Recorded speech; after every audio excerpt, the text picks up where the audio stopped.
Hi friends, టోఫుని ఇలా అయితే fry చేసుకోండి ఫ్రెండ్స్. ఉప్పు, కారం, పసుపు మంచిగా ఉంటుంది. అండ్ అలాగే కొంచెం అదే పెన్లో కొంచెం ఆనియన్స్, గార్లిక్ పెట్టుకొని మంచిగా ఆనియన్స్ అయితే ఇలా రెడ్డిష్గా లైట్ బ్రౌన్గా వచ్చేటట్టు మంచిగా ఫ్రై చేసుకోండి. సో క్యారెట్స్ తినని పిల్లలకైతే ఇలాగైతే ఫైన్గా చాప్ చేయండి ఫ్రెండ్స్. సో వాళ్ళు కాముగా తినేస్తారనమాట.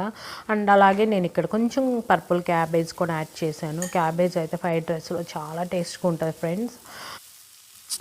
అన్నీ ఇలాగ మంచిగా ఫ్రై అయిపోయిన తర్వాత రైస్ని అయితే యాడ్ చేసేసుకోండి ఫ్రెండ్స్.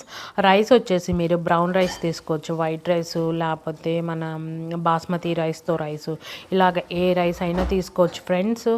అండ్ అలాగే రైస్ కూడా మీ టేస్ట్కి తగినట్టు కుక్ చేసుకోండి. లైక్ కొంతమందికి కొంచెం గట్టిగా తినటం ఇష్టం కదా ఫ్రైడ్ రైస్లో. సో అలాగైనా మీకు, లేకపోతే ఇలాగ కొంచెం మెత్తగా అయినా తీసుకోవచ్చు అనమాట. అలాగే కొంచెం మనం ఇప్పుడు దీంట్లో సోయా సాసు, అలాగే హాట్ సాసు తగినంత ఉప్పు వేసుకొని మంచిగా అయితే ఫ్రై చేసుకుందాం ఫ్రెండ్స్. చూస్తున్నారు కదా, ఇప్పుడు వచ్చేసి మనం టోఫును కూడా యాడ్ చేసేసుకుందాము.